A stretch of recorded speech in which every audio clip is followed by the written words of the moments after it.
শ্রীমদ্ ভাগবত মহাপুরাণে পূর্বরাগ বর্ণিত হল। পূর্বরাগ এখনো শ্রীমতী রাধারানী শ্যামসুন্দরকে দর্শন করেন নাই, শুধুমাত্র নাম শ্রবণ করেছেন, বংশীধ্বনি শ্রবণ করেছেন, দেখেন নাই। কিন্তু দেখবার জন্য তিনি পাগলিনী প্রায় হয়ে গিয়েছেন, দর্শন করতে চাইছেন বারবার করে। কিন্তু কুলবধূ কুলবালা তিনি কি করে দর্শন করবেন শ্যামসুন্দরকে? তার তো যাওয়ার অধিকার নাই।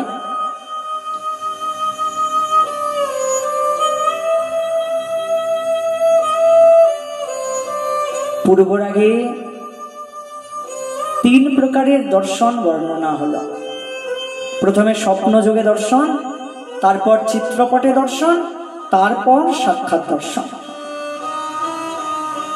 এখনো কোনো দর্শনই হয় নয়নি শ্রীমতী রাধারানীর।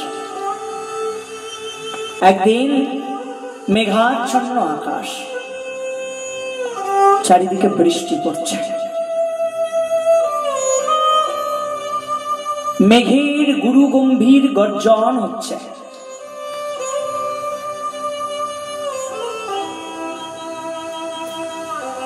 রিমঝিম শব্দে বৃষ্টি হচ্ছে। ময়ূর আনন্দে কেকাধ্বনি করছেন। জোনাকিগণ তাদের মতন করে গান গাইছেন। শ্রীমতী রাধারানী পালঙ্ক পরি শয়নে আছেন, আর শ্যামসুন্দরের কথা ভাবতে ভাবতে হঠাৎ করে ঘুমিয়ে গিয়েছেন।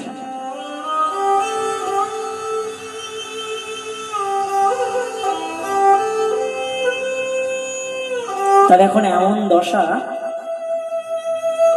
তিনি যেন তার সর্বস্ব কিছু ওই দর্শন করেন নাই, তারা এখনো শুধু নাম শুনেছেন, বংশী মাধুরী আস্বাদন করেছেন।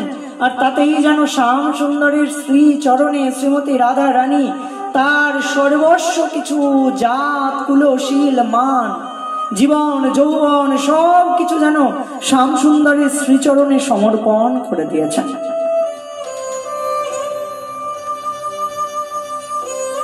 আর শ্যামসুন্দরের কথা ভাবতে ভাবতেই ঘুমিয়ে গিয়েছেন। হঠাৎ করে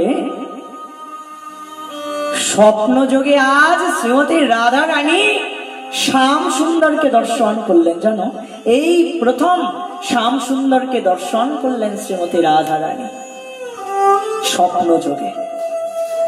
আর স্বপ্নযোগে দর্শন করেই বলছেন, আহা মরি মরি কিরূপ মাধুরী ভুবন মোহন সার, কি দিব তুলনা জগতে মেলে না অমিয় রসের সার। আরে এমন সুন্দর রূপ আগে কোনোদিন দেখি নাই।